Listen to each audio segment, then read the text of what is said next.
Indonesia merupakan negara mayoritas Islam terbesar di dunia.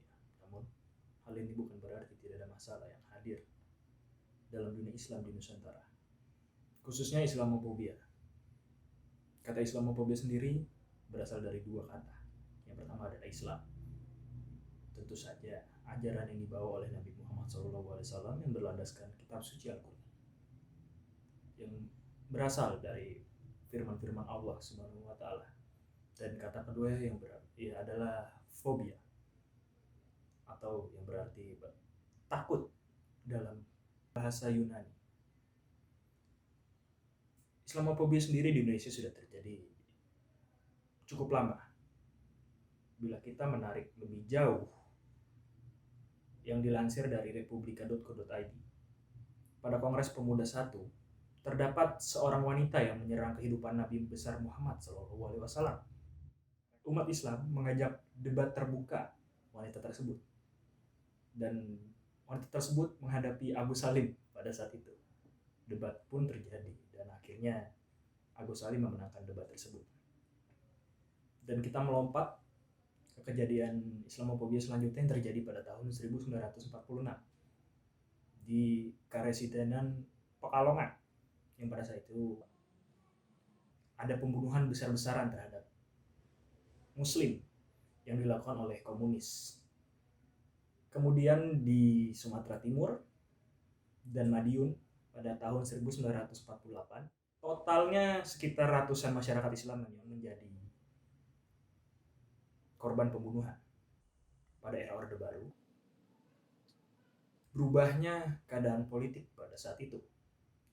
Islam juga memberi perkembangan, mulai dari munculnya banyak-banyak pesantren di kota-kota besar dan juga banyaknya santri-santri yang belajar di luar negeri.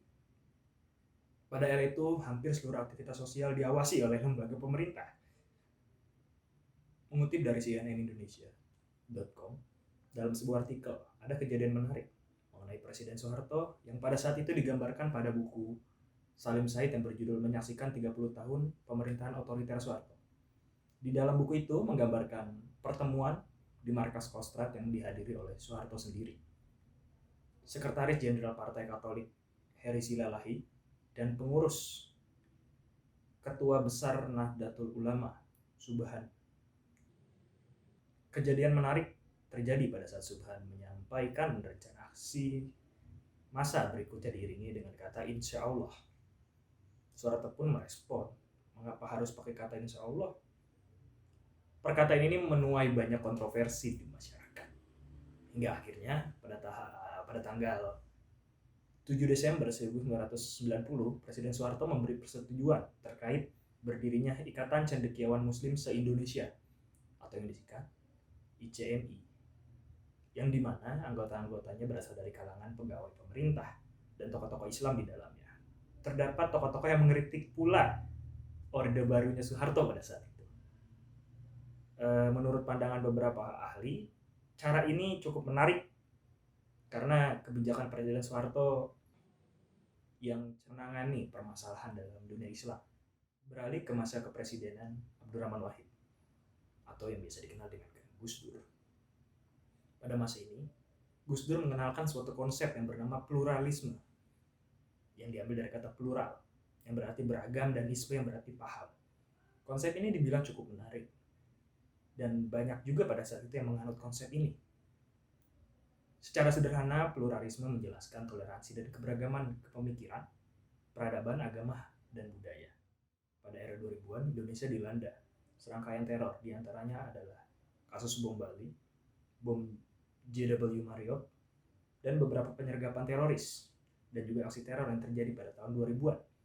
Media kerap kali menaikkan berita tersebut dan menganggap rangkaian peristiwa teroris tersebut adalah musuh bersama bagi bangsa ini. Tapi sangat disayangkan, media menaikkan berita tersebut dengan memasukkan kata Islam di dalamnya, sehingga ketakutan masyarakat Indonesia, khususnya non-muslim, semakin besar pada saat itu. Dapat dikatakan Islamofobia di Indonesia sendiri tidak dapat dipisahkan dari peran media. Media di Indonesia cenderung menyajikan berita-berita yang tidak berimbang, sehingga muncul stigma atau stereotip pada masyarakat. Media dinilai seolah menciptakan realitas baru, bahwa banyaknya gerakan-gerakan Islam yang lekat dengan terorisme. Pola pikir dalam masyarakat pun berubah karena pemberitaan yang dilakukan oleh media. Terlebih lagi citra Islam di dunia pun terkesan buruk karena peristiwa 9/11 di Amerika Serikat pada tahun 2001.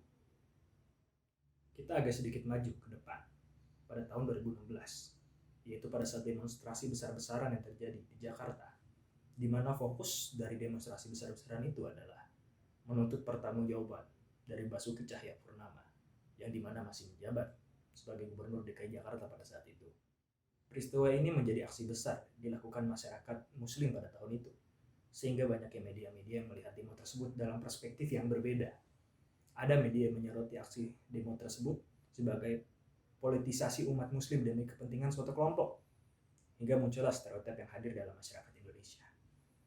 Stereotip yang muncul adalah menyebutkan umat Muslim di Indonesia di framing sebagai konservatif, ultra konservatif, dan garis keras yang rasis, intoleran,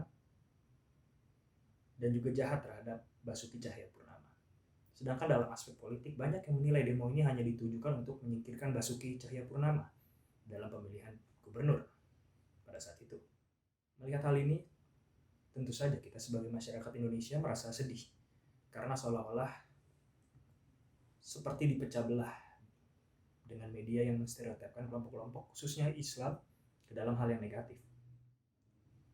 Kita boleh memiliki perbedaan dalam memilih sesuatu, tapi ingat, kita harus disatukan atas nama NKRI. Sekian dari saya, terima kasih.